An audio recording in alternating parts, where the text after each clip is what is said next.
Odile Morin, bonjour. Pardon. Bienvenue sur le plateau d'Inclusion TV FM. Vous êtes aujourd'hui au Salon Autonomique Sud, où vous êtes venu manifester. Justement, j'aimerais vous parler de quelque chose. L'APF, que vous connaissez bien, a lancé une marche. Un peu comme Vaincre l'autisme qui lancera sa marche de l'espérance à Paris le 1er avril, mais le délégué départemental de l'APF de Nantes a lancé une marche qui va partir de Nantes le 30 avril, le 30 mars pour arriver le 11 avril à Paris. Qu'est-ce que vous en pensez? Est-ce que vous pourriez participer par exemple? Alors, au rendez-vous à Paris, par exemple. Le problème, c'est que je n'irai pas pour des questions de logistique et de fatigue et autres. Mais après, je pense que les adhérents qui ont lancé ça à Nantes, d'abord sont des gens combatifs, sont des gens effectivement qui ont envie de faire bouger les choses. Le problème, c'est qu'ils bougent pour une association qui, elle, veut mettre le couvercle sur toutes les actions. Vous savez, c'est la raison de mon exclusion de l'APF. Le problème, c'est que c'est très bien cette marche et je soutiendrai ceux qui feront ça. Mais est-ce que l'APF se battra vraiment pour un droit au transport? J'en doute. J'en doute puisque moi j'accuse clairement le président de l'APF et son CA d'avoir saboté la mobilisation sur l'accessibilité de 2014 et de 2015. Pourtant, ils ont présenté notamment des revendications pour les présidentielles, notamment. Ils ont lancé un appel à revendications au lendemain de la présentation du sondage IFOP. J'ai pas encore eu le temps d'aller voir les revendications qu'ils présentent. Je serai certainement d'accord sur les revendications qu'ils présentent. Le problème qu'il y a, c'est que, je vais vous donner un exemple, c'est qu'à l'heure actuelle, vous avez dû entendre parler du problème du guide de la CNSA sur la PCH et l'humaine. Ce guide, l'APF était informée depuis 2014 de son existence. Le CA et la direction générale étaient informés par des adhérents, par moi-même. Nous avions dit qu'il fallait se mobiliser contre ce guide. L'APF ne l'a jamais fait. Nous sommes arrivés en 2016.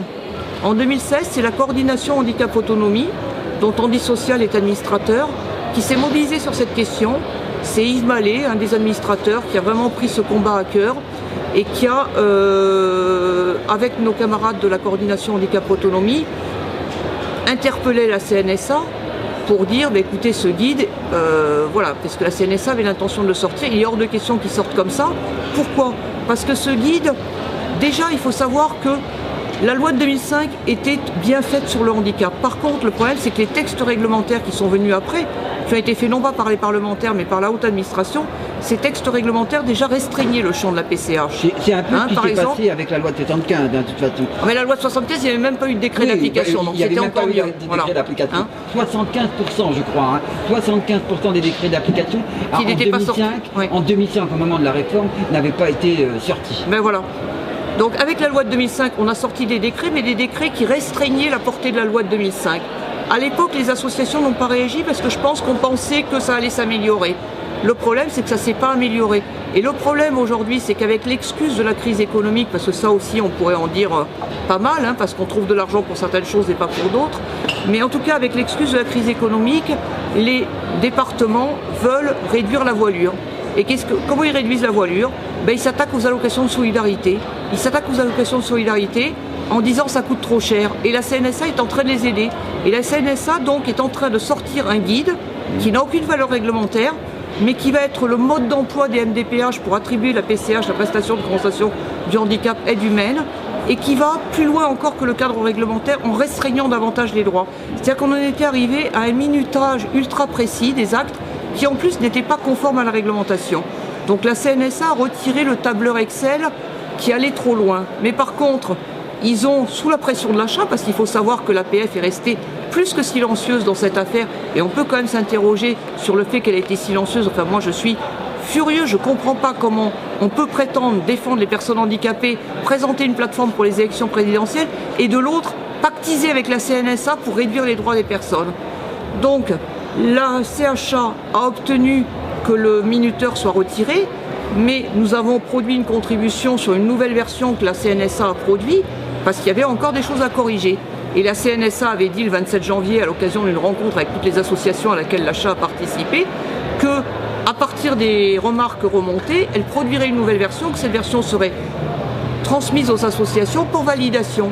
Et le 14 mars, le directeur de la compensation de la CNSA a adressé aux associations une nouvelle version du guide en disant « ça y est, on publie cette version ».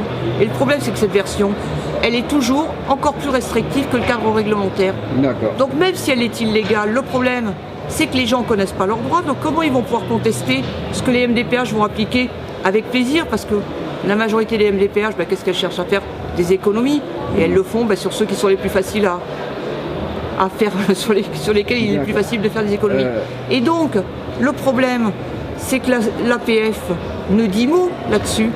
Moi, j'aimerais savoir pourquoi l'APF soutient le fait que, par exemple, les activités ménagères et la préparation des repas, j'ai fait une analyse juridique que la CNSA a, que toutes les associations nationales ont, et dans lequel il ressort que qu'est-ce qu'avait écrit le texte, qu'est-ce que disait le texte réglementaire sur la PCH?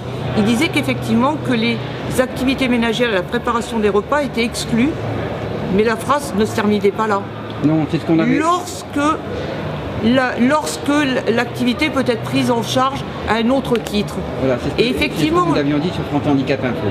Jusqu'à maintenant, ce qu'il y avait, c'est qu'effectivement, il y avait l'aide sociale.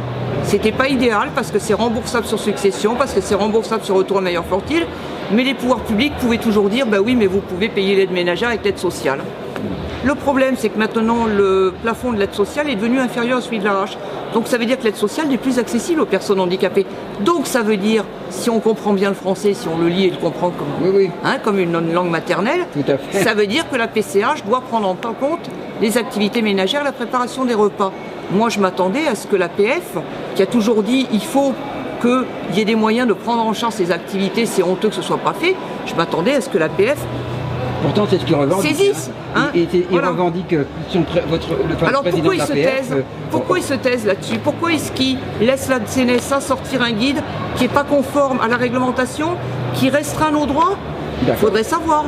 Moi, c'est ça, je veux bien, je suis d'accord avec les projets, avec les revendications, mais encore faut-il se donner les moyens de les mettre en œuvre. Ou est-ce qu'on fait semblant de dire je défends les gens et en fait on pactise derrière? Parce que c'est ça la question.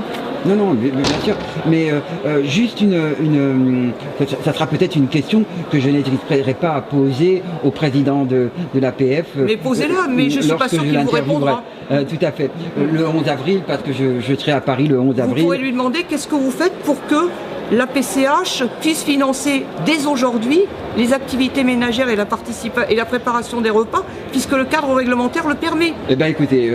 moi j'invite Alain Rochon à répondre, puisque dès demain il peut permettre l'application de la loi. Tout à fait. Il en a le pouvoir. Et Inclusion FM se fera un plaisir de répercuter la question au président de l'APF pour qu'il puisse vous répondre, au moins s'il le veuille bien, à Paris lors de l'arrivée de la marche.